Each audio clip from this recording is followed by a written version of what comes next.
Bonjour à tous et à toutes, bienvenue dans les Déconspirateurs, l'émission générique. Qui est un complotiste? Ouais, qui sont-ils? On a des petites idées quand même. Le tout-puissant lobby qui nous écrase. C'est la fondation Rothschild. C'est quand même incroyable. J'en ai rien à battre. Qu'est-ce que ça veut dire le complotisme? Arrêtez de me traiter de complotiste. C'est pas mon sujet, j'y connais rien. Donc la lune est creuse. On est des complotistes, on assume. Nous sommes en train de vivre un génocide. Bill Gates, il veut diminuer la population mondiale. Cette pandémie est un fake complet. Ce n'est pas du complotisme extrême. Je passe un très bon moment là. Je suis l'aigle. Alors chaque semaine, vous le savez, dans cette émission avec Tristan Mendès-France et Rudy Reichstadt, nous vous aidons à vous y retrouver dans toutes les théories du complot qui circulent. Bonjour Rudy. Bonjour. Bonjour Tristan. Salut. Et cette semaine, nous avons le plaisir de recevoir Chine Labbé. Bonjour Chine. Bonjour. Alors tu es journaliste, rédactrice en chef de NewsGuard Europe et Canada. C'est une start-up fondée aux États-Unis suite à l'élection de Donald Trump en 2016 et qui a pour ambition de lutter et de fournir des outils de lutte contre la mésinformation. On reviendra tout à l'heure sur ce terme de mésinformation.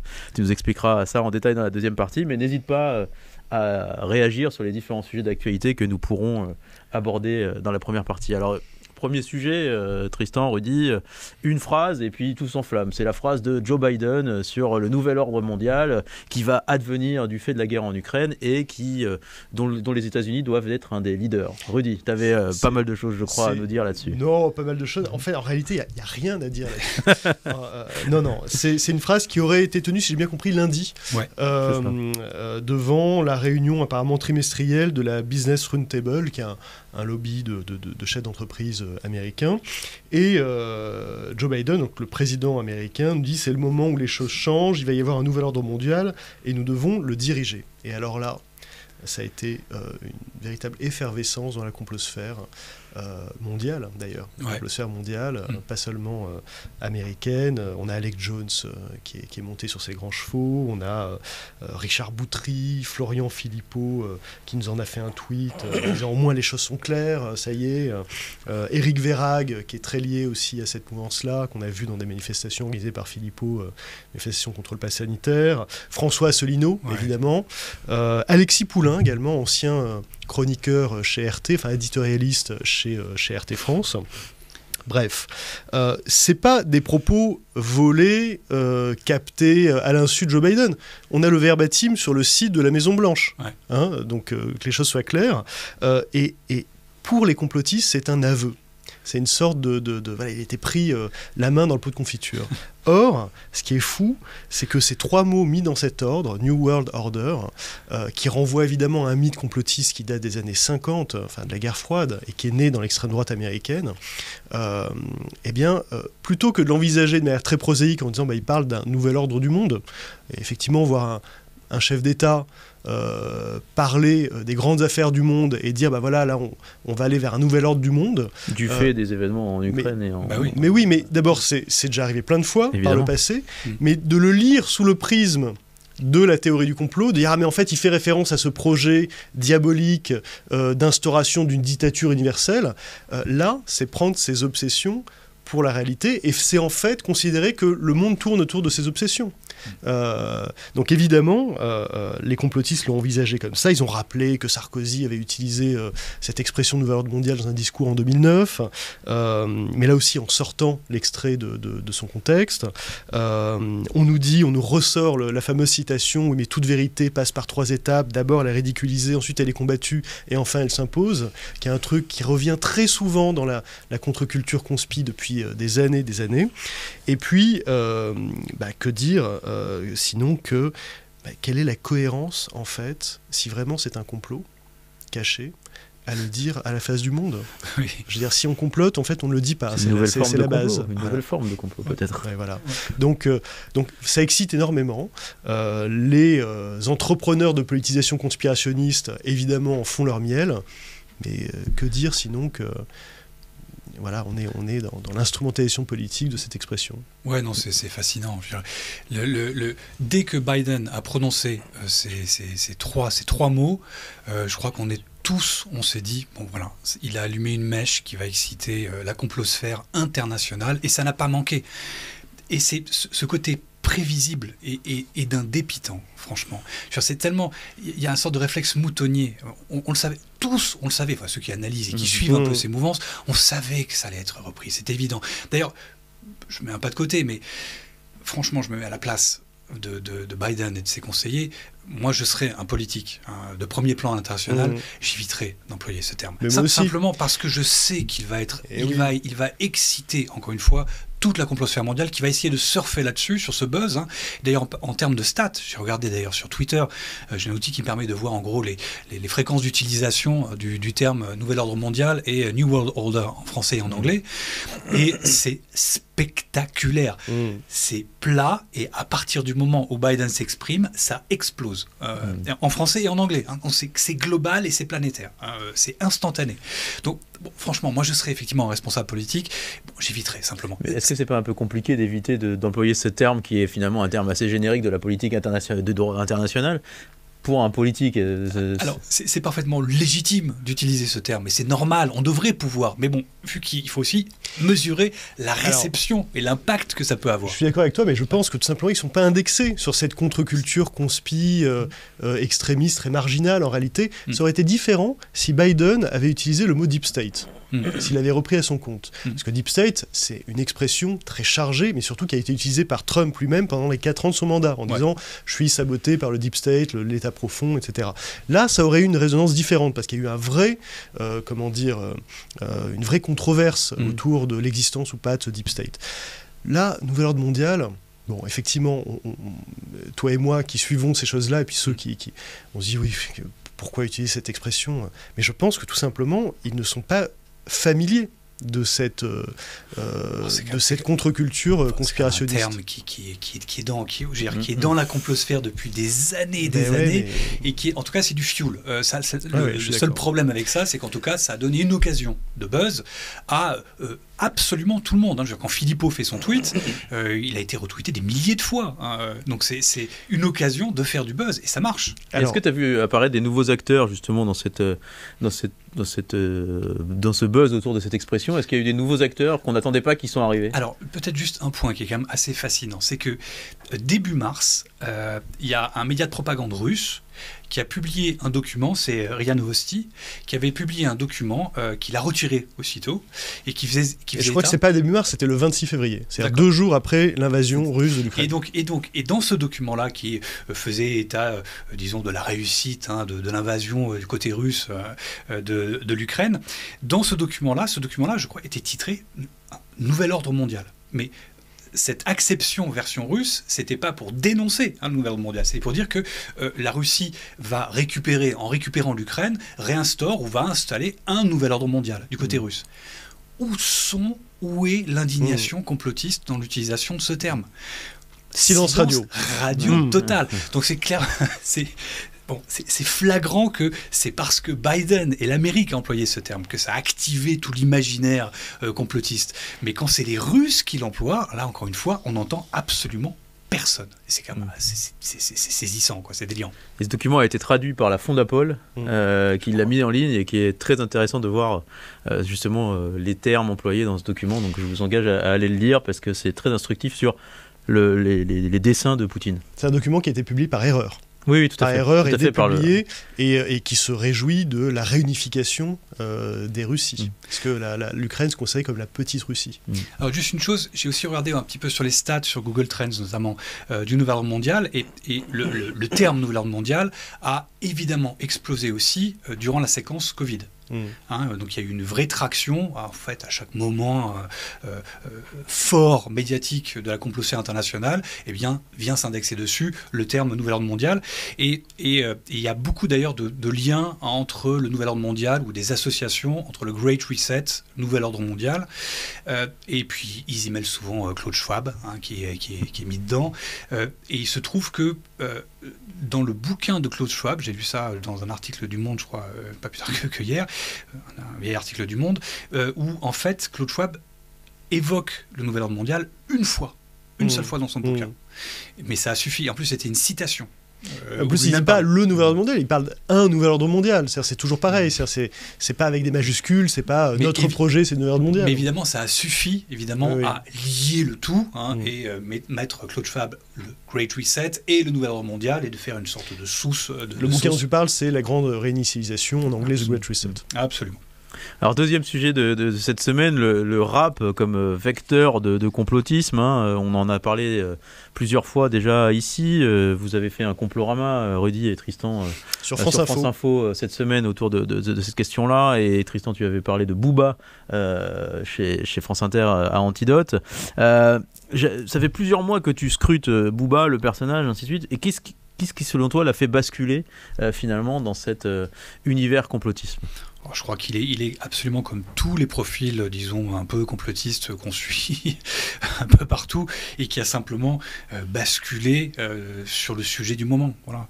Donc le sujet du moment avant, c'était le Covid, avec dit toujours, hein, Booba, un peu sur la question du Covid. Ouais. Hein. Mais c'est pas une bascule, d'ailleurs, je dirais plutôt un cumul de sujets. Hein. C'est qu'on parle souvent de la bascule de la complosphère covido-sceptique sur la question, sur la guerre en Ukraine. En fait, c'est pas une bascule, c'est un cumul, hein, parce que les promoteurs restent sur leur capital d'audience et de sujets du Covid, qui d'ailleurs le sujet n'est malheureusement pas tout à fait encore terminé. Et donc Booba a simplement suivi, enfin un peu, encore une fois, c'est une sorte un truc assez moutonnier, hein, de suivre en gros sur l'actualité du moment. Et donc on a effectivement dans ce podcast essayé de faire une sorte de panorama très général, hein, du fait que dans le rap contestataire, hein, classiquement, dans l'ADN du rap contestataire, il y a sur la frange une porosité avec tout l'imaginaire, le référentiel complotiste, et ça depuis des années. Hein. Rudy, je crois que tu parlais de Public Enemy. Public Enemy des années 90, ouais, avec des sorties antisémites quand même. Rockin' Squat, le frère de Vincent Cassel, Mathias Cassel, qui lui aussi a eu une abondante production de morceaux complètement complotistes, avec des références au Nouvel Ordre Mondial d'ailleurs. Et puis Kenny Arcana. Dont on a déjà parlé ici. Dont on a déjà parlé ici, dès le début des années 2000, qui dénonce là aussi le Nouvel Ordre Mondial, qui a un morceau d'ailleurs qui s'appelle Ordre Mondial. Donc c'est un clin d'œil évident à ce folklore-là. Sauf que pour elle, c'est pas du folklore. Elle est vraiment engagée. Kenny Arcana, on l'a vu dans des manifestations anti-pass sanitaire, aux côtés de Salim Laibi, par exemple, le libre penseur, qui est un type qui vient de la mouvance rallo-dieudoniste, avec des thèses complètement radicales, enfin, et voilà. Et il y avait tout un gradient, hein, d'ailleurs. On avait entre ceux qui empruntent un référentiel complotiste, disons un peu, j'allais dire presque pour une sorte de folklore, hein, une sorte de culture populaire dans laquelle on va faire un clin d'œil, relayer certains, encore une fois, des grands trucs traditionnels, ça, des Illuminati, à je ne sais quoi, à des choses extrêmement toxiques, très engagées, hein, comme Freeze Corleone, où là, franchement, là, on bascule vraiment dans un... Qui a été dénoncé par la LICRA et qui fait l'objet d'une enquête en 2020 aussi, je crois. Ouais.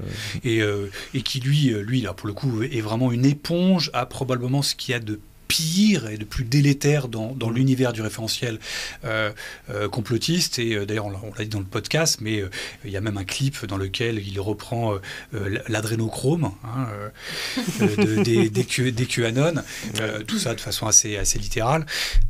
Et donc, bon, bref, et ce qui est assez surprenant avec cet univers, c'est toi qui le disais hier, Rudy, hein, c'est le fait qu'il n'y a pas de coût social à relayer des thèses qui sont extrêmement radicales. Alors, est-ce que c'est parce qu'on est dans l'univers de la musique et qu'il y a une sorte de passe-droit, on est plus souple dans l'univers de l'art en général, quoi, ou est-ce que, je ne sais pas, en tout cas, il me semble que c'est... Il y a une sorte, pas de passe-droit, mais qu'on devrait être un peu plus à l'affût de ces vecteurs, pour une raison toute simple. Quand on parle, par exemple, de Booba, Booba, bon, c'est un rappeur très populaire, mais écoutez, par des mineurs, essentiellement par des jeunes. Et qui a 5 millions d'abonnés sur Twitter, c'est ça ? 5 millions d'abonnés sur Twitter, quasiment 1 million sur Instagram. Ce qui fait que lorsque juste il partage un truc conspi sur la vaccination ou l'Ukraine, il expose 5 millions potentiellement d'utilisateurs à ça, quoi. Ouais. Et le coût derrière a l'air faible, hein, le coût médiatique a l'air assez faible. Depuis qu'on a identifié ça et qu'on a rendu ça public, bon, qu'est-ce que ça lui a coûté ? Pas grand-chose. pareil pour Kenny Arcana, qui, lorsqu'elle a sorti son dernier album, avait eu des couvertures extrêmement larges et apologétiques, sans aucune référence. On peut saluer ses qualités musicales, mais c'est illégitime simplement de rappeler certaines de ses positions juste publiques. lui poser la question. Ou éventuellement même de l'interroger. Pas fait jusqu'à maintenant, alors qu'elle bénéficie d'une vraie couverture et qu'elle avait quand même sorti un clip dans lequel Karine Lacombe, par exemple, est prise pour cible explicitement. Enfin, c'est une vraie violence derrière tout ça. Voilà. Alors après, il y a une autre question qui se pose. Donc effectivement, avec ces rappeurs vraiment délétères. Là, je prends vraiment pour ceux qui promeuvent des discours qui sont vraiment inquiétants, dangereux pour certains. C'est un autre sujet, c'est leur présence sur toutes les plateformes de podcasting. Alors ça, c'est quelque chose qu'on traîne depuis quelques semaines. Spotify a été mis un peu sur le devant de la scène il y a quelques semaines, quelques mois maintenant. L'histoire de Neil Young. Oui, ça a commencé effectivement là-dessus, où on a découvert, tout le monde a découvert effectivement que d'abord, c'est un espace qui est très peu modéré de façon assez générale, et qui est surtout un espace qui a été vraiment investi ces dernières années par de nombreuses communautés complotistes à travers la planète, qui ont trouvé un lieu d'agrégation d'audience, de fidélisation d'audience absolument spectaculaire. On a, je sais que moi je suis des podcasts depuis 2018 quasiment, de QAnon, qui ont plateau ouvert sur certains, qui ont une véritable audience. On a Steve Bannon qui a lancé un podcast qui est dans les 100 premiers podcasts américains, qui s'appelle War Room, qu'il a commencé durant le Covid. Donc ils ont tous bien compris qu'il y avait un filon extrêmement porteur et qui est malheureusement sous-modéré aujourd'hui. Alors Chine, est-ce que chez NewsGuard, justement, vous regardez les plateformes de podcast comme Spotify, Deezer ou ainsi de suite? Oui, alors pas encore, mais on y réfléchit. Et donc je voulais juste réagir aussi à une chose que disait Tristan juste avant, quand tu parlais du cumul des thématiques. C'est vrai que moi je connais pas bien le monde du rap, donc je me prononcerai pas là-dessus, mais ce que je trouvais intéressant dans ce que tu disais, c'est que ça fait vraiment écho à ce que nous on observe en permanence. Donc nous chez NewsGuard, on analyse la fiabilité des sites d'actualité d'information. Donc on regarde des sources à la fois fiables, mais beaucoup de sources de mésinformation. Et ce qu'on observe depuis, pourquoi on fait ça? Parce qu'on pressentait, c'était une espèce de gut feeling, de pressentiment vraiment qu'il fallait renseigner sur la fiabilité de ces sources, parce qu'elles allaient sans doute répéter souvent des infox, et que c'était intéressant d'alerter les consommateurs, les internautes. Et ce que la crise du Covid a prouvé, c'est qu'il y a ce passage très rapide d'un sujet à un autre chez tous ces colporteurs d'infox, qui soient des comptes sur Twitter ou des sites d'information, et se cumulent parfois des sujets. Donc c'est vrai que c'est hyper intéressant, parce qu'on se rend compte que tous ces colporteurs d'infox dont on parle sont souvent des multirécidivistes. Donc il parlait il y a un an de la guerre en Syrie, ils continuent en fait en murmure à en parler, mais ils sont passés au Covid et maintenant à l'Ukraine, et donc à d'autres narratifs du Kremlin d'ailleurs, parce que la guerre en Syrie c'était aussi souvent des narratifs du Kremlin. Donc ça, je trouve ça intéressant que vous voyez la même chose dans le monde du rap. Et sur les podcasts, oui, ce qui est intéressant, tu parlais du manque de modération. Ce qui est terrible, c'est que nous, déjà, analyser la fiabilité d'un site, ça nous prend énormément de temps. C'est un travail de fourmi hyper laborieux, parce qu'il faut lire beaucoup de contenu. Voilà. Mais lire du contenu, on peut le faire assez rapidement. Écouter des heures et des heures de podcasts, c'est hyper compliqué. Donc je pense que c'est pour ça que la modération est bien moins efficace, ou en tout cas plus faible encore aujourd'hui. Et donc nous, on envisage effectivement de se lancer dans l'analyse des podcasts d'information, parce qu'il y a effectivement un gros sujet sur la fiabilité de certains podcasts qui diffusent beaucoup de fausses informations sur le Covid, sur la guerre en Ukraine, etc. Quand tu dis vous envisagez, c'est-à-dire que vous avez déjà mis en place des choses, ou c'est... On est en discussion. En fait, nous, on travaille beaucoup avec des annonceurs et des agences publicitaires qui veulent faire attention où elles vont aller diffuser leur publicité. Et il y a beaucoup de podcasts qui vivent grâce à la pub. Et donc, cette question se pose aussi pour les podcasts. Et donc, on est en discussion avec des agences qui souhaitent peut-être nous aider à financer notre lancement dans ce domaine-là, parce que pour elles, c'est un sujet d'importance. En termes de réputation, ça pourrait leur porter préjudice. Moi, il y a effectivement une question que je me pose. Je comprends que ça soit plus compliqué, évidemment, de faire de la modération sur du podcast, mais fondamentalement, c'est quoi la différence entre une vidéo et un podcast sonore. Si YouTube arrive à faire, et si on arrive à faire de la modération... Est-ce que YouTube arrive ? Oui, c'est peut-être. C'est très compliqué pour les vidéos aussi. D'accord, donc c'est la même problématique. Voilà, en fait. C'est la même problématique que pour les contenus vidéo. Et donc nous, par exemple, chez nous, je le vois juste de manière anecdotique, entre analyser un site qui fait que du contenu texte, analyser un site qui agrège des vidéos, le temps passé, c'est pas le même. Voilà. Ça prend énormément de temps de revoir des vidéos. Et on le sait, les plateformes de vidéos YouTube, TikTok ont un gros problème de modération de la désinformation. Alors, troisième sujet, évidemment, le conflit en Ukraine. On le sait, l'agression russe de l'Ukraine a engendré tout un tas de théories complotistes dont on a déjà parlé dans cette émission et puis dans les différentes émissions où vous intervenez, Rudy et Tristan.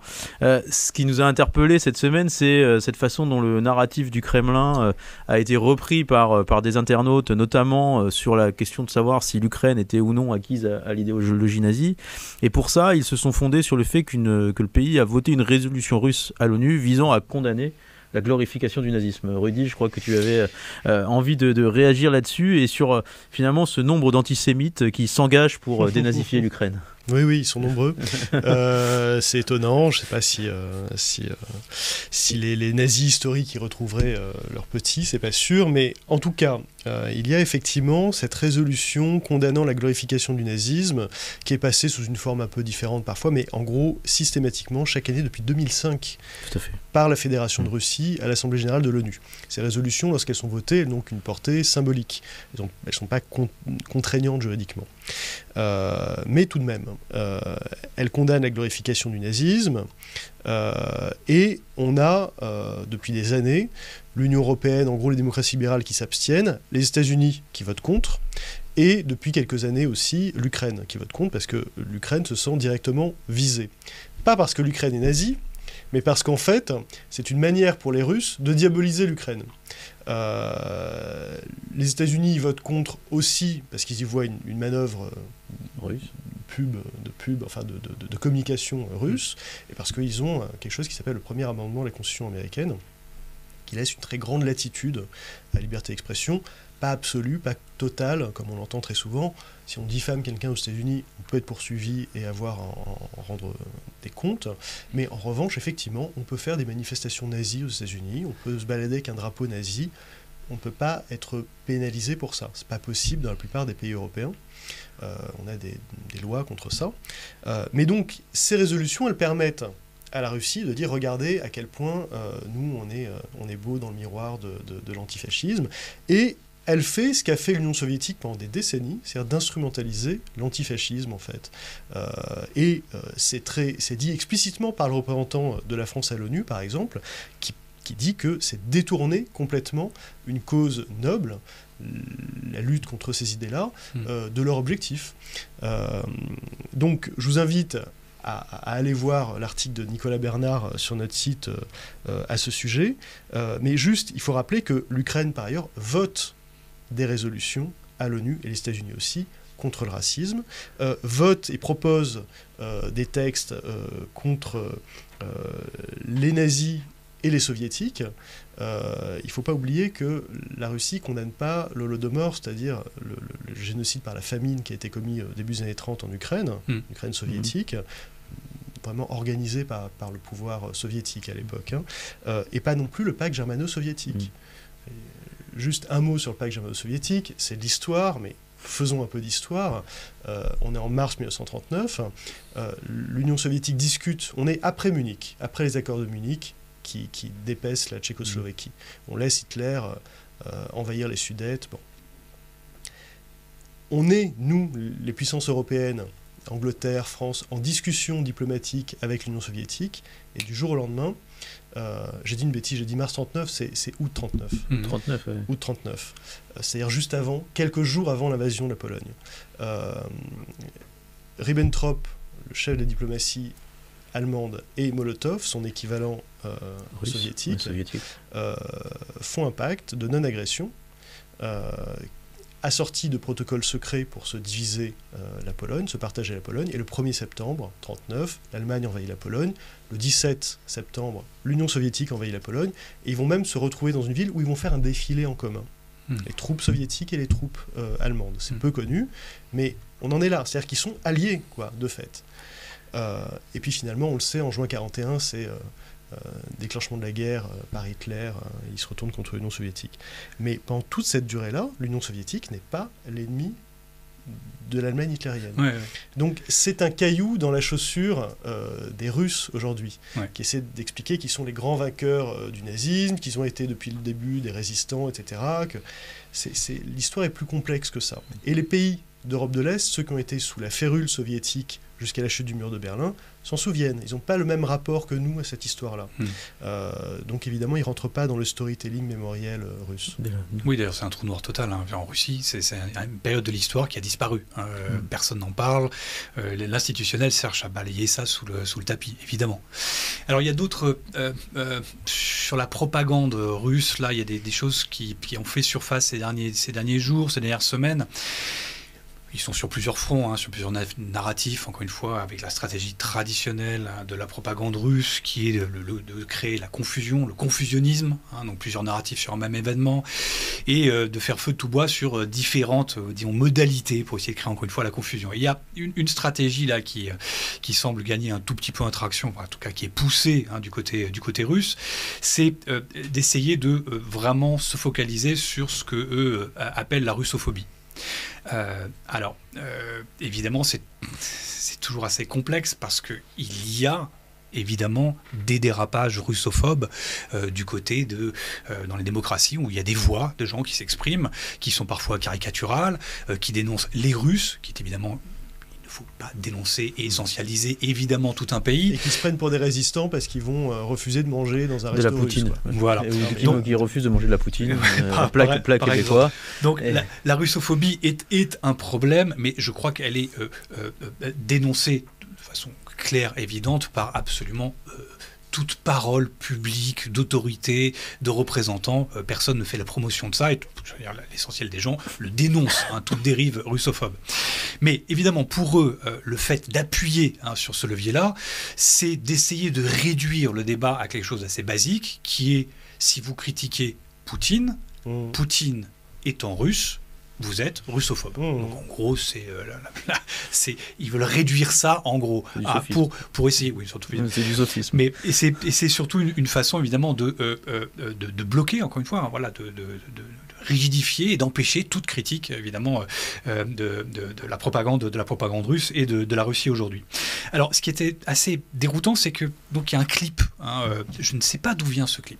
Mais il y a un clip qui a commencé à buzzer, qui a été partagé notamment par l'ambassade russe en France il y a quelques jours. Je suis activement, désolé, Tristan. Je suis contraint, vous avez déjà alerté la semaine dernière là-dessus. Ouais. Et donc c'est une sorte de clip un peu feel good qui est contre la russophobie. Alors je vous le résume rapidement, mais en gros c'est un groupe d'amis qui ont des chiens de différentes races. Ils sont dans leur appartement, dans leur petite maison, et puis il y a quelqu'un qui arrive, peut-être un de leurs potes, je crois, j'ai pas très bien compris, et qui lui a un chien, mais qui veut rejoindre cette petite fête avec ces gens et tous ces petits clébards. Et en rentrant, lui, donc, il frappe à la porte, sauf que lui, il a un husky sibérien. Et donc, russe. Et qui dit Sibérie. Eh oui, qui dit Sibérie dit russe. Et donc, les gens sont outrés à l'intérieur en disant non, tu peux pas rentrer avec ton chien husky, il est russe, c'est pas possible, etc. Et donc, il repart tout penaud. Mais les chiens qui étaient dedans, qui avaient vu l'autre chien et qui le trouvaient sympa, finalement, décident de s'enfuir de cette maison pour rejoindre l'individu et son chien, et tous se font des bisous et s'amusent et ensemble et tout ça. Et ça finit en gros par ne soyez pas russophobe. Bref, bon. Un truc absolument caricatural qui a eu une certaine visibilité. Mais si je vous parle de ce clip, c'est parce que j'ai vu passer un truc absolument délirant, et c'était quelques jours avant que l'ambassade russe ne relaye ce clip tel quel. C'est l'adjoint, le premier adjoint au représentant permanent russe à l'ONU. Un individu qui a un compte certifié, donc c'est un compte diplomatique. Et cet individu-là avait partagé ce clip. Mais il ne l'avait pas partagé tel quel. Il avait partagé en fait un compte Twitter qui lui-même relayait ce clip. Et je suis allé regarder ce compte que ce diplomate à l'ONU russe avait relayé. Et donc il avait retweeté un compte dont le titre était Q quelque chose. Dès que j'entends Q, tout de suite, il y a peut-être un problème quelque part. Et en regardant sur ce compte, j'ai été absolument estomaqué de découvrir que c'était un compte QAnon japonais. Un compte QAnon japonais. Convaincu de l'existence des aliens présents sur la Terre. Il y a une photo avec Pinochet qui serre la main à un alien avec un Roswell, quoi. Oui, c'est du Roswell un peu oui, sud-américain, enfin bref, un peu étrange. Et c'est aussi quelqu'un qui fait une référence aux Illuminati, qui est covido-complotiste au dernier degré. Et c'est donc ce compte-là que l'officiel, sur un compte officiel diplomatique russe, que cet individu a dit « je vais partager ce compte » en lui donnant toute la notoriété, tout le sérieux, encore une fois, du vernis diplomatique russe. Donc c'est à mes yeux assez révélateur d'un cloaque informationnel assez déroutant pour moi, et qui est aussi, qui a priori montre que la stratégie russe, notamment de la diplomatie russe sur les réseaux sociaux, on l'a déjà dit ici, j'en ai fait une chronique aussi sur France Inter, clairement soit à abaisser le seuil qualitatif d'abord de ce qu'elle relaye, qu'elle se fout un peu de savoir, en gros, quel est le crédit de la personne qui va relayer le contenu qu'eux-mêmes vont retweeter. Ils s'en foutent un peu, du moment que ça entre en résonance avec leur narratif de propagande. Chez NewsGuard, vous avez mis en place tout un ensemble de choses par rapport au conflit en Ukraine avec l'agression russe. Est-ce que tu peux nous expliquer un peu comment vous avez travaillé sur ce conflit et qu'est-ce que vous avez mis en place pour aider les internautes à se retrouver un peu dans ces différents narratifs et différentes propagandes? Oui, alors ça fait longtemps, nous, chez NewsGuard, qu'on suit les outils de désinformation du Kremlin, que sont RT, Sputnik, TASS, etc. Donc, dès que les tensions se sont intensifiées, on a mis en ligne un rapport avec nos analyses de ces 3 principaux outils de désinformation du Kremlin.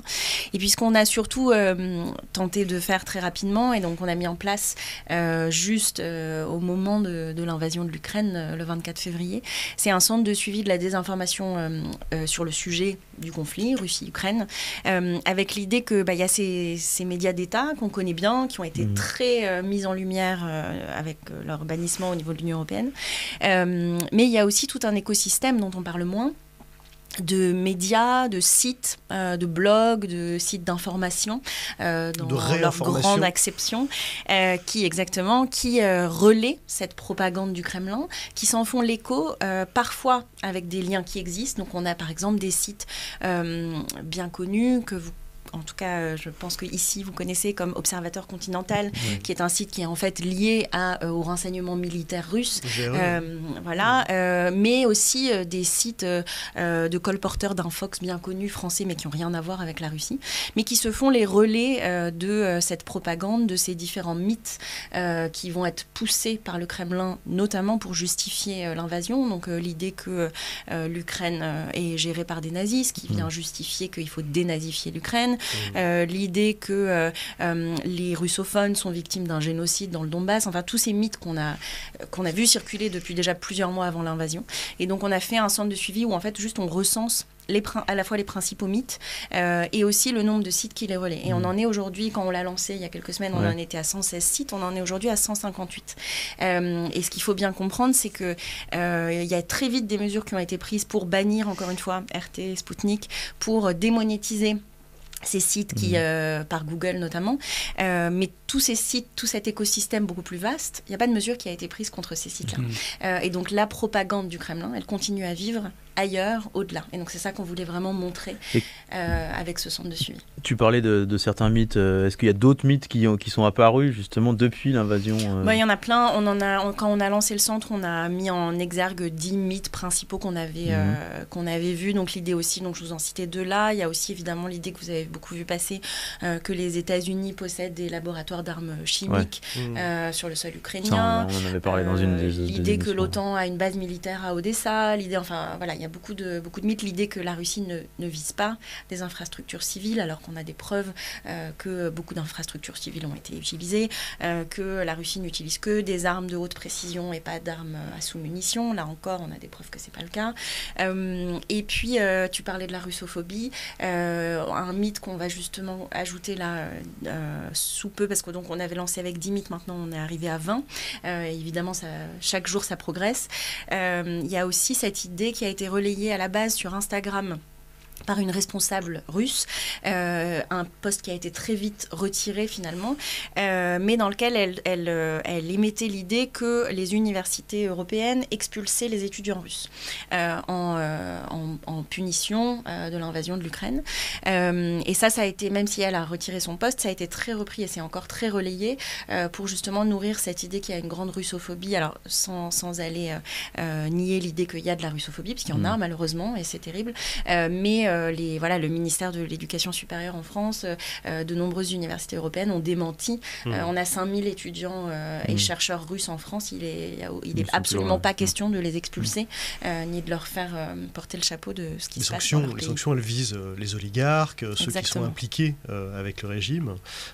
Pour dire un mot sur l'écosystème dont tu parles, de ces désinformateurs un peu décentralisés, on a un ancien diplomate britannique, par exemple, Craig Murray, qui reprend complètement le storytelling russe, notamment cette résolution à l'ONU, mais comme il avait repris le storytelling russe sur l'empoisonnement de Sergei Skripal il y a quelques années, on a le site Les Crises d'Olivier Berruyer qui s'est aussi distingué sur ce point-là. Michel Collomb, bien connu. Michel Collomb, c'est un Belge qui évolue dans cette complosphère anti-impérialiste, anti-capitaliste, anti-américaine en fait, qui a animé dans les années 80 un comité Joseph Staline, on l'oublie, mais il vient de là.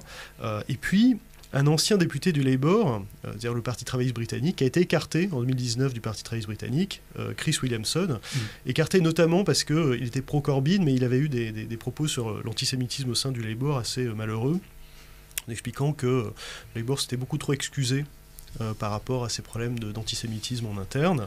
Il avait été suspendu, il en a finalement démissionné, et maintenant, il anime une émission, alors pas pour RT, mais pour Presse TV, qui est un peu l'équivalent de RT, mais pour l'audiovisuel public iranien. Une émission qu'il a fait il y a quelques jours, dans laquelle il s'interroge sur l'infiltration du sionisme dans l'industrie de la musique et du divertissement en Occident. Donc on est vraiment dans cet imaginaire complotiste.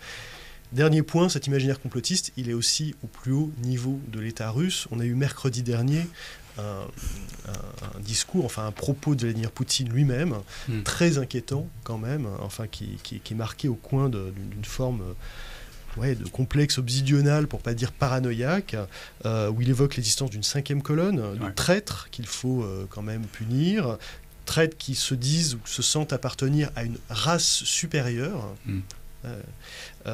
et qui serait instrumentalisé par l'Occident afin de détruire la Russie, en visant la destruction de la Russie. Ce sont ces mots en russe. Et qu'il veut aussi purifier la Russie de ces traîtres.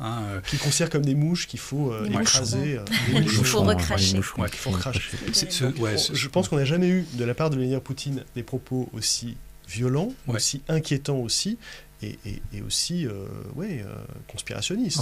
Complètement. Oui. La 5e colonne, je veux dire, l'ennemi de l'étranger, c'est vraiment le discours assez classique du complot, du complot de l'étranger. Je crois que en tout cas, ce qui est assez probable avec cette séquence-là, c'est qu'elle ne s'adressait peut-être pas à une audience internationale. Elle visait vraisemblablement plutôt les apparatchiks. Donc c'est une vocation plutôt nationale, interne, probablement. Mais bon, je ne peux pas imaginer une demi-seconde que lui il sait qu'il est scruté.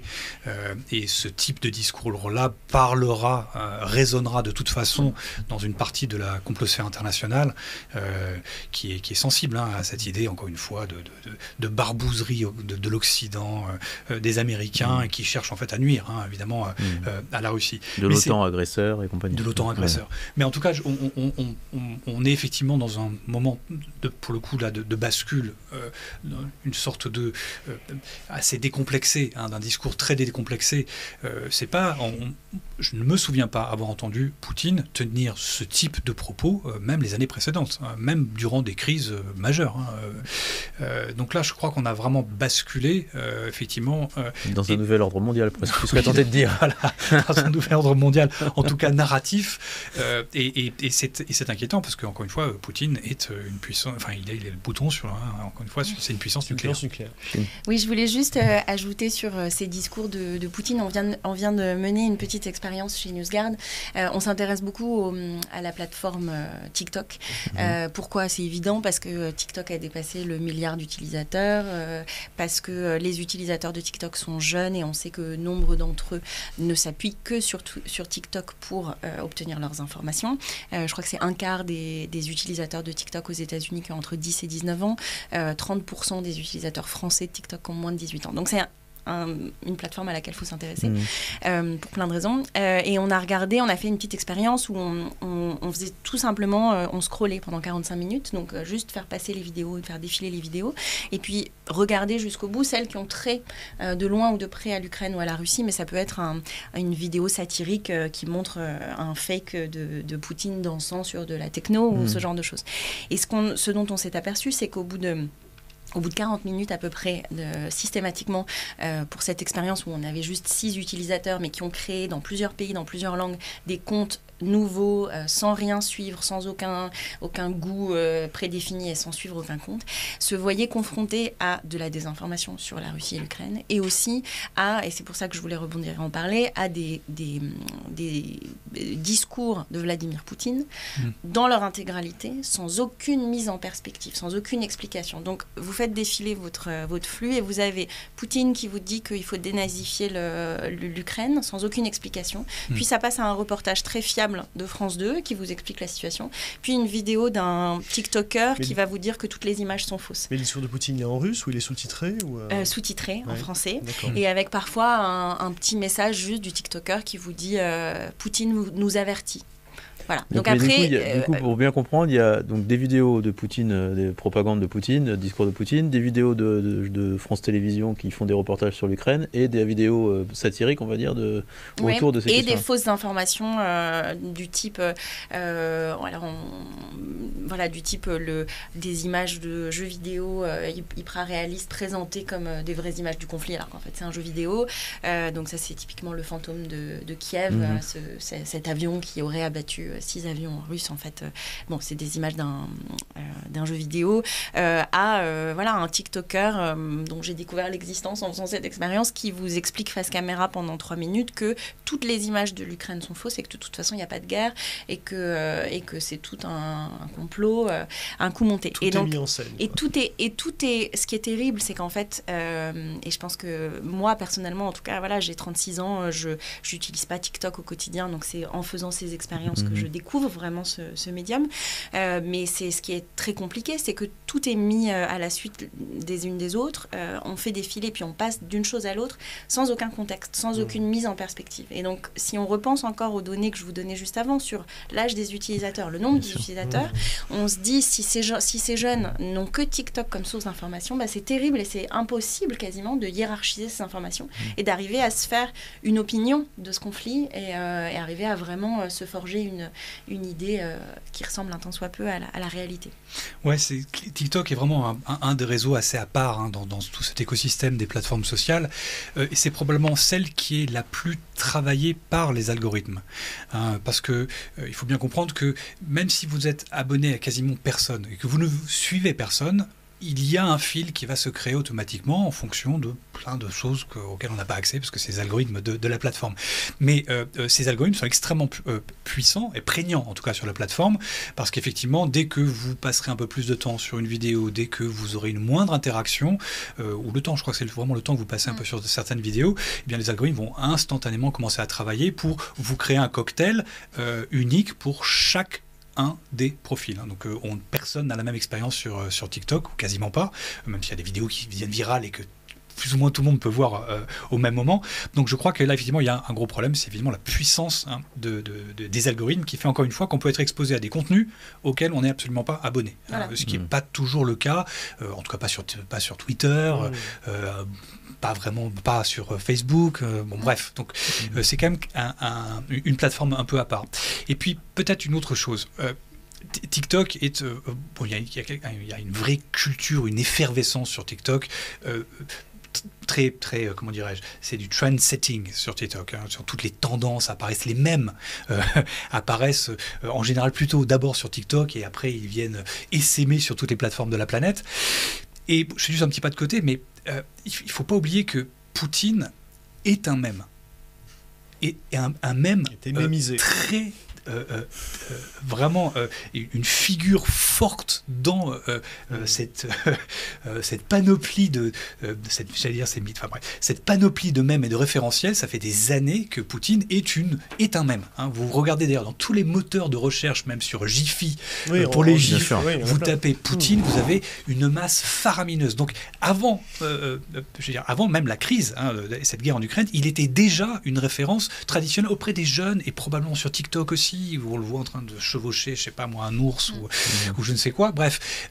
Et donc je crois que Poutine profite encore de ce soft power mémétique sur lequel il a pu surfer ces dernières années, avec une image plutôt drôle, décalée, mais pas forcément négative. Quand il chevauche son ours, c'est pas pour le critiquer, c'est plus pour mettre en avant ce côté un peu,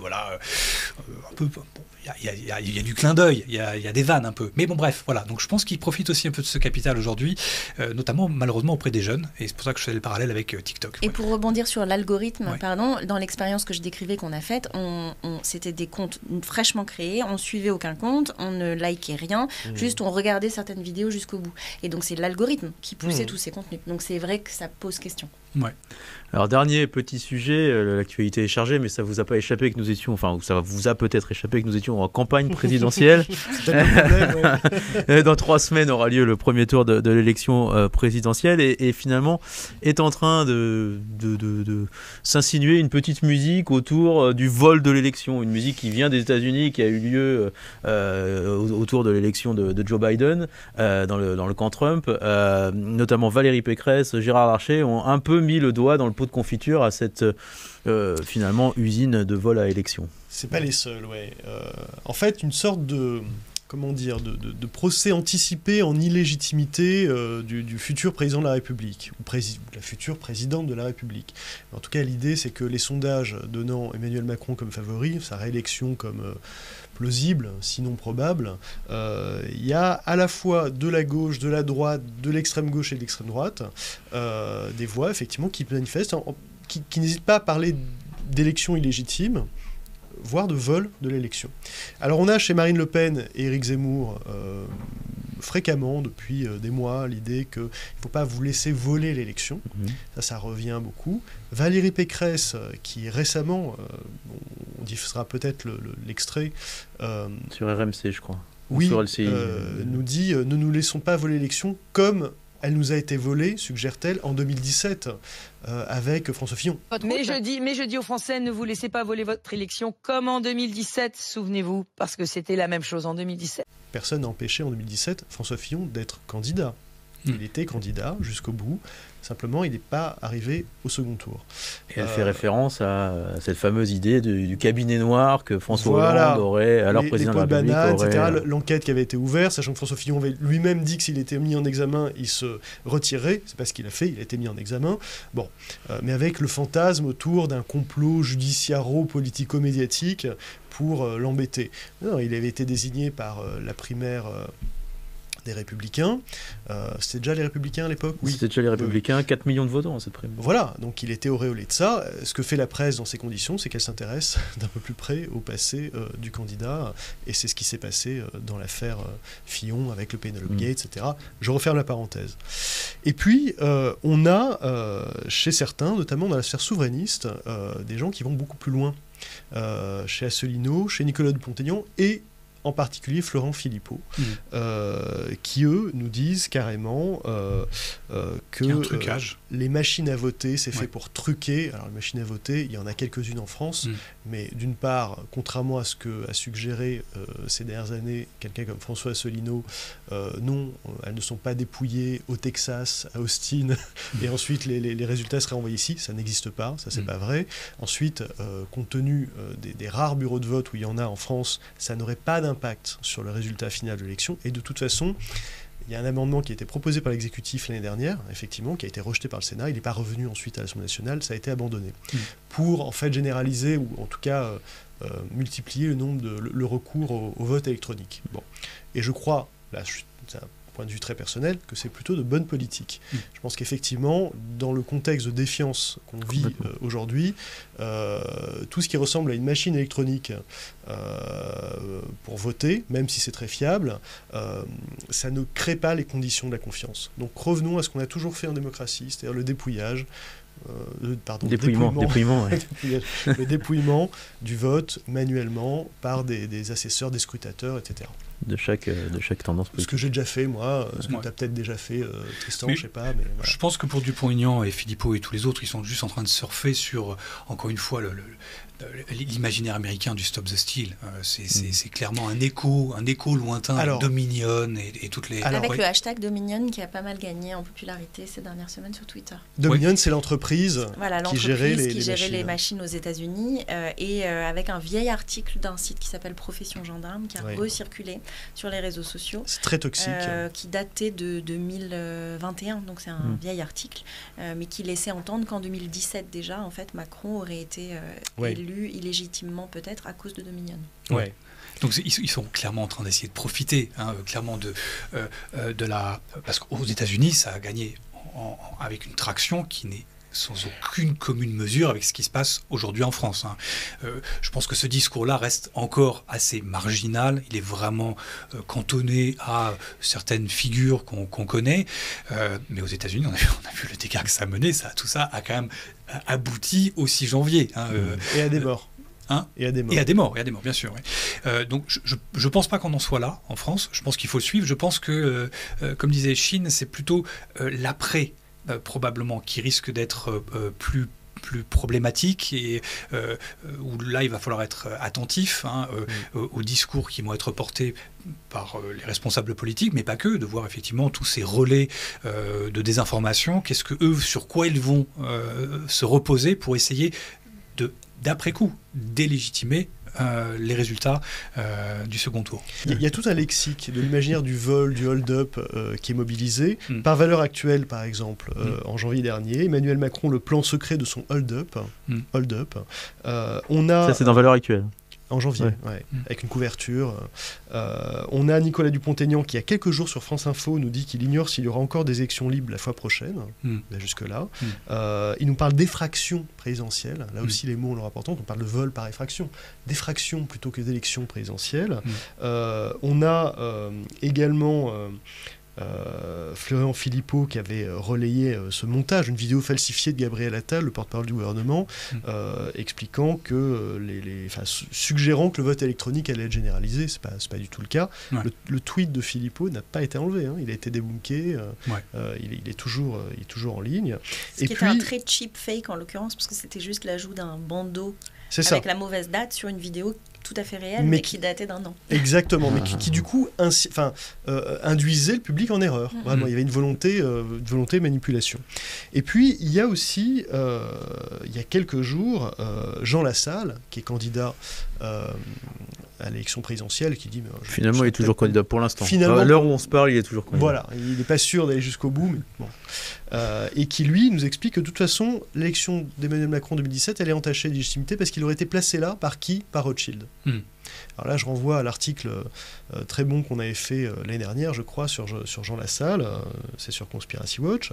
Mais cette petite musique du procès en illégitimité, c'est pas le seul à le faire. Aude Lancelin, en 2017, avant même le premier tour, avait parlé, là aussi, d'un putsch du CAC 40. Pour parler de la candidature d'Emmanuel Macron. Michel Onfray, un peu plus tard, avait dit c'est le capital avec un C majuscule, qui a placé là Emmanuel Macron. Et de voir Gérard Larcher dire que dans ces conditions, la guerre en Ukraine, le Covid, l'absence de débat, le fait que Emmanuel Macron, en tant que président sortant, ne veuille pas, en tout cas avant le premier tour, débattre avec chacun des 11 autres compétiteurs. De dire que son élection, dans ces cas-là, serait frappée d'illégitimité, je sais pas, je trouve ça inquiétant. C'est le deuxième personnage de l'État, constitutionnellement, Gérard Larcher, le président du Sénat.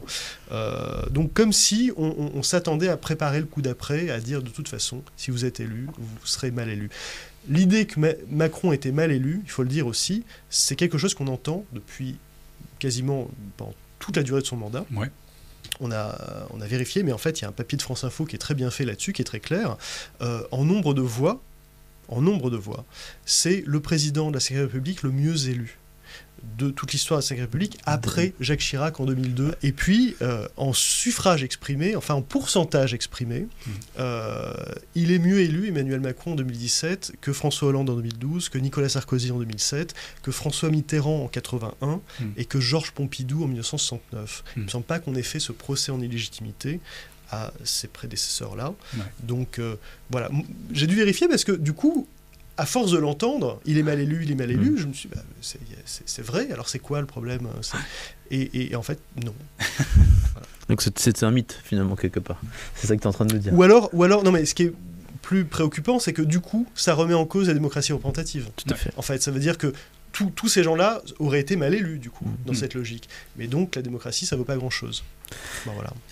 Donc à suivre cette élection présidentielle qui a lieu, je vous le rappelle, si vous aviez oublié, dans 3 semaines. Alors deuxième partie de l'émission avec toi, Chine. Donc tu es rédactrice en chef de NewsGuard Europe Canada.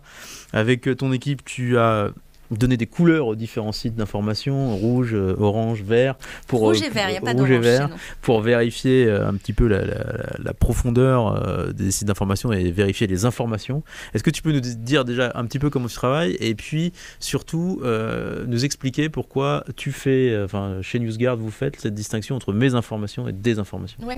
Alors donc nous, notre démarche, comme je le disais en première partie rapidement, c'était vraiment l'idée de renseigner sur les colporteurs d'Infox avec cette idée qui a été confirmée par la crise du Covid qu'il y a des multirécidivistes et c'est important d'être au courant de qui ils sont.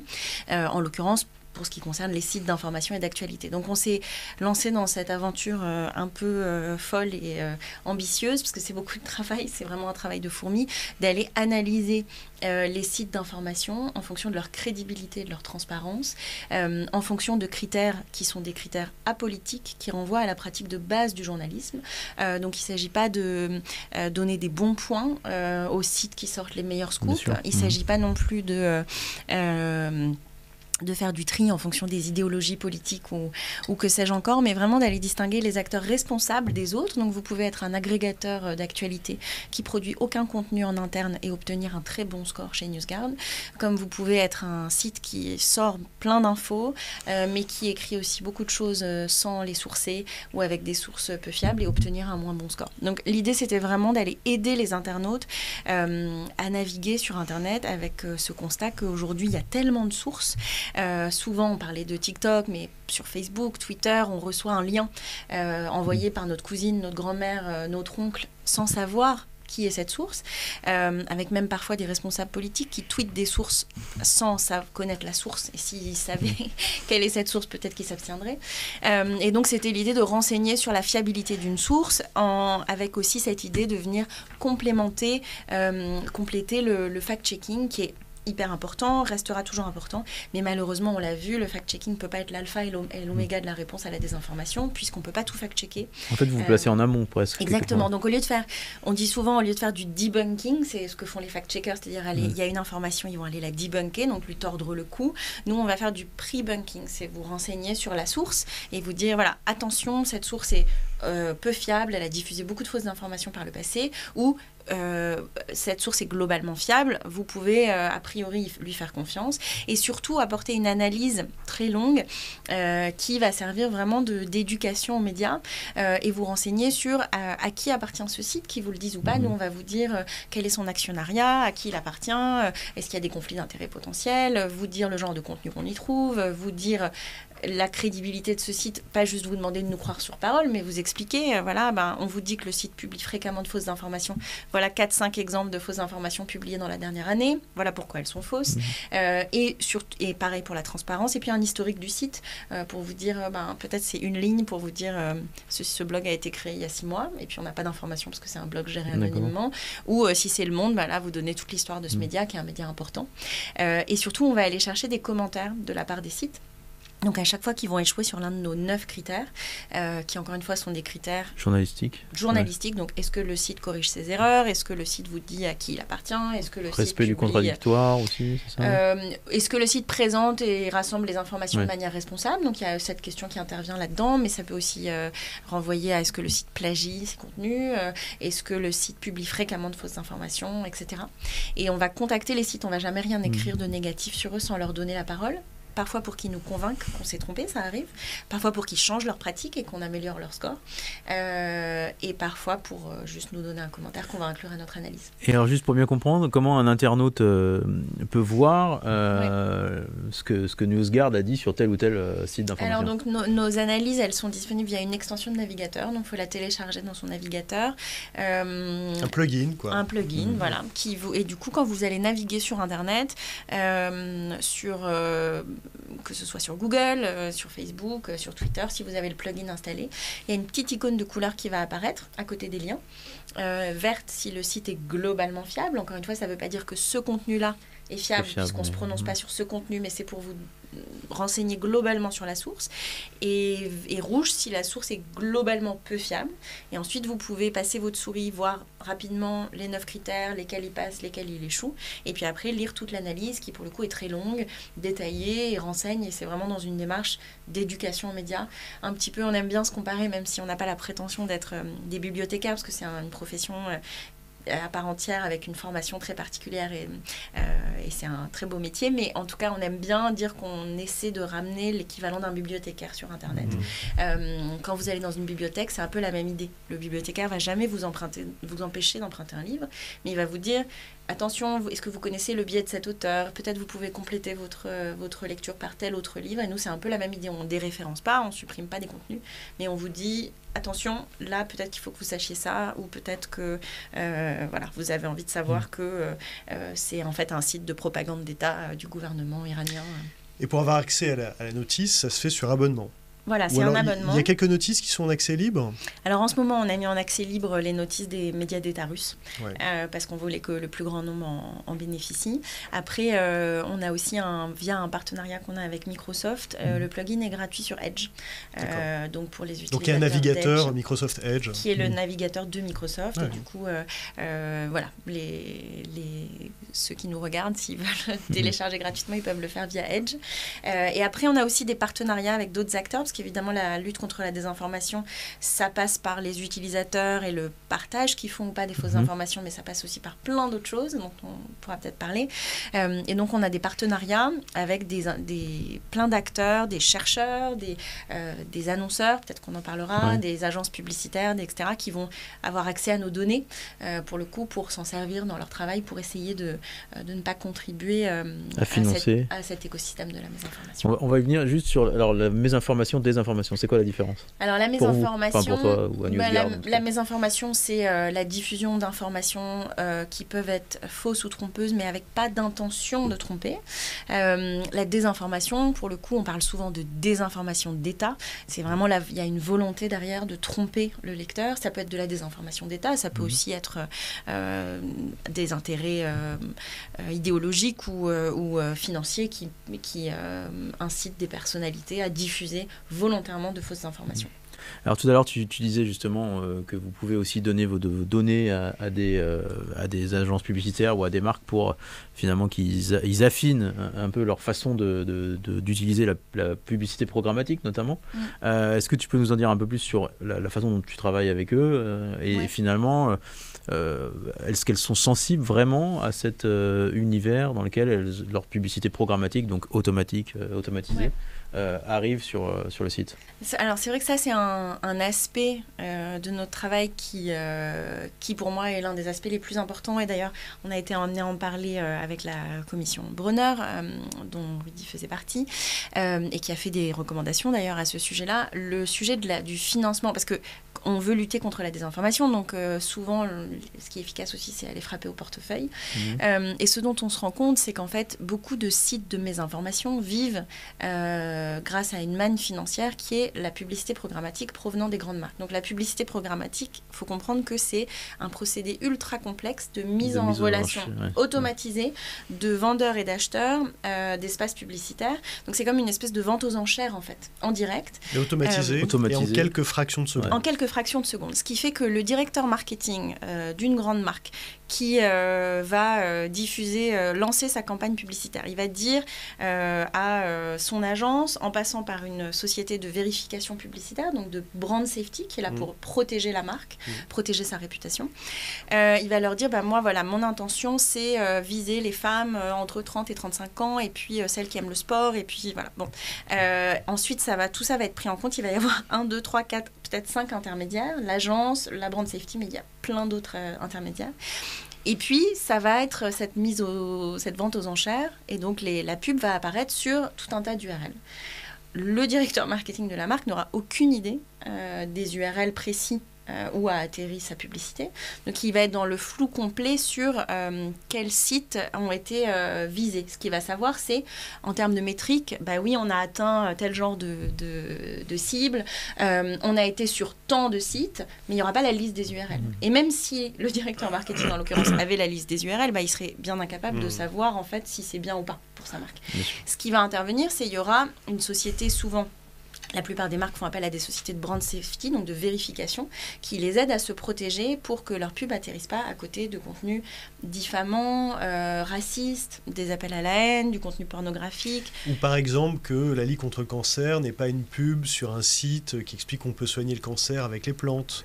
Ou que... Et encore ça arrive beaucoup. Je sais, c'est pour ça que je cite cet exemple. Ou que Greenpeace n'ait pas sa pub sur un site climato-sceptique. Bien sûr. Ça arrive aussi.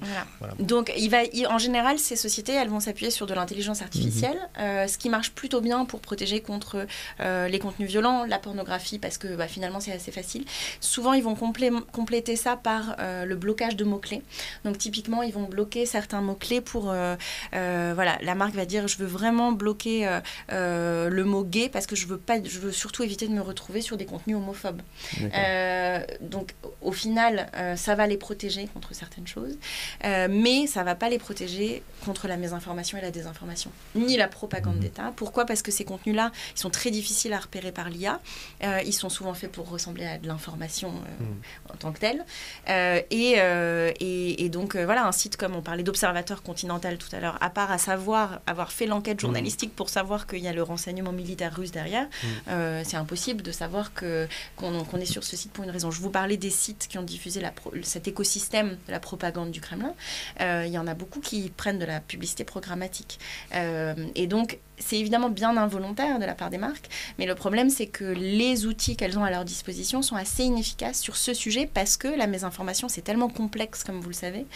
Ça inclut, encore une fois, aussi la propagande, aussi la désinformation.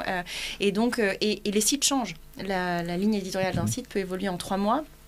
Il y a 3 mois, c'était pas un problème de diffuser ces pubs, mais maintenant, c'est très problématique parce que le site a versé dans le complotisme. Donc nous, on les aide en fait à s'assurer que leurs listes sont à jour, à la fois les listes d'exclusion, où ils vont ne surtout pas aller diffuser leur publicité, et puis aussi les aider, et ça c'est la partie qui moi m'enthousiasme le plus en tant que journaliste, c'est les aider à rediriger les dépenses publicitaires vers des sites de qualité, pour aller soutenir, ne pas soutenir l'écosystème de la mésinformation, mais aller soutenir le journalisme de qualité, qui est quand même la meilleure réponse à la désinformation, c'est d'aller soutenir le journalisme responsable. Et ça, c'est ce qu'on appelle les listes d'inclusion. Par exemple, plutôt que de virer le mot gay à chaque fois, parce que si on vire le mot gay, effectivement, on va virer les sites homophobes, mais on va aussi virer les sites qui luttent contre l'homophobie. Ou qui s'adressent à la communauté LGBT+, et qui sont des sites d'actualité de très grande qualité, et qui vont être les premiers à en souffrir.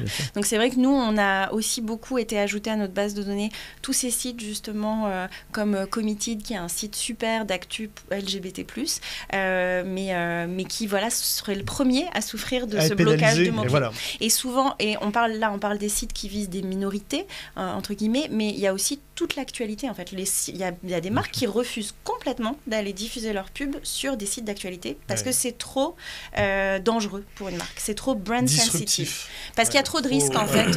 On ne sait jamais s'il peut y avoir un contenu un peu risqué pour la marque.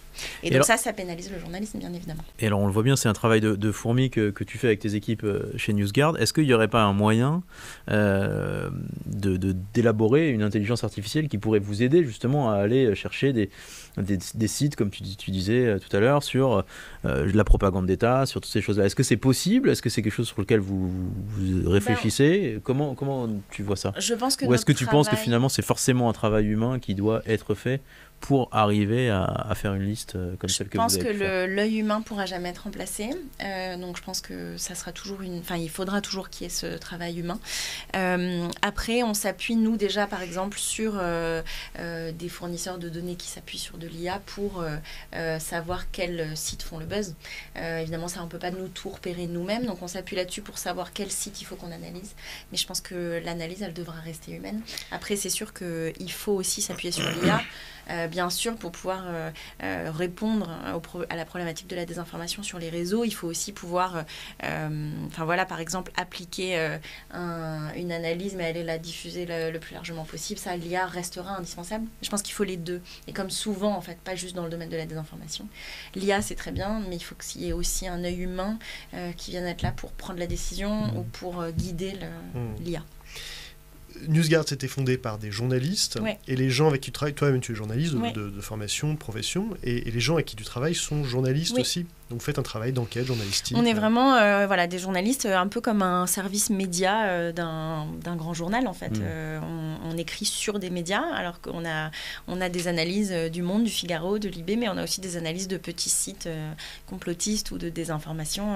Mais notre objet, c'est les médias, mais on contacte, comme tout journaliste, on va chercher des commentaires, on contacte les sites pour leur demander. Et on est ravis en fait quand les sites nous prouvent qu'on a tort ou changent leurs pratiques pour obtenir un meilleur score. Ça arrive souvent. On a 1800 sites l'année dernière qui ont amélioré leurs pratiques pour obtenir un meilleur score chez nous. Suite à des échanges avec toi ou avec tes équipes. Et ça, c'est tout notre objectif en fait, parce que notre objectif, c'est pas de donner des mauvaises notes ou de dire... Il y en a beaucoup, si on parlait de mésinformation, certains sites de mésinformation, c'est parce qu'on est derrière, en fait, il n'y a pas des journalistes de profession qui connaissent pas bien, qui tâtonnent, qui savent pas certaines règles du métier.